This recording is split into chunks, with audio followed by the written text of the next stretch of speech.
کیا مرنے کے بعد انسان کی روح 40 دن تک ان کے گھر میں رہتی ہے؟ دراصل لوگوں کا یہ ماننا ہے کہ جب کوئی انسان مر جاتا ہے تو 40 دن تک اپنے یا پھر اسی جگہ کے آس پاس رہتی ہے، اور کچھ لوگوں کا یہ بھی ماننا ہے کہ ہر جمعرات کی رات وہ اپنے گھر آتی ہے۔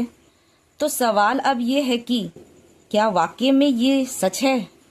تو آئیں اسے قرآن اور حدیث سے جانتے ہیں۔ تو سنیں، جو ہمیں حدیثوں میں ملتی ہے وہ یہ ہے کہ جب کوئی انسان مر جاتا ہے تو فرشتے ان کے روح کو قبض کر کے آسمان کی طرف لے جاتے ہیں۔ اگر وہ نیک روح ہوتی ہے تو اسے الجحین میں لکھ دیا جاتا ہے، یعنی نیک لوگوں میں، اور اگر بری روح ہوتی ہے تو اسے سجیل میں لکھ دیا جاتا ہے، یعنی برے لوگوں میں، جیسے قرآن میں آیا ہے۔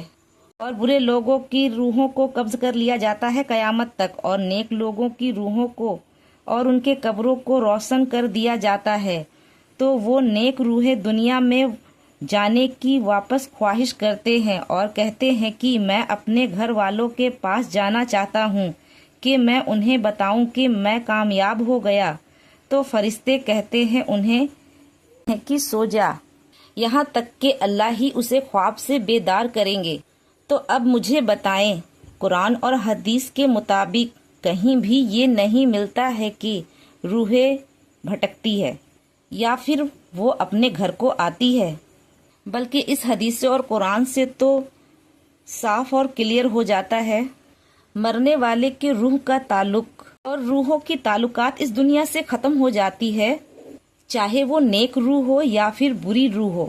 اور اس کا ثبوت تو قرآن میں بھی ملتا ہے۔ سورہ المومنین میں ان مرنے والوں کے بیچ ایک آڑ ہے، یہ علم بازار ہے جو اس وقت تک قائم رہے گی جب تک انہیں زندہ کر کے اٹھایا نہ جائے، یعنی انسان مرنے کے بعد برزخ میں ہوتا ہے۔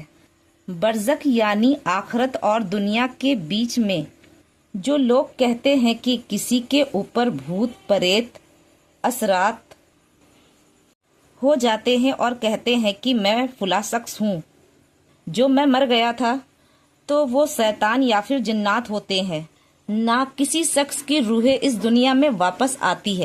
تو میرے بھائی میری بہن، مرنے کے بعد روح بھٹکتی ہے یا پھر آپ سب کے گھروں میں آتی ہے، یہ عقیدہ اسلام کا نہیں بلکہ کہانیوں کا ہے۔ قرآن اور حدیث کے مطابق روح اپنی رب کے حکم میں ہوتی ہے، جو کہ دوبارہ قیامت کے دن ہی اٹھائی جائے گی۔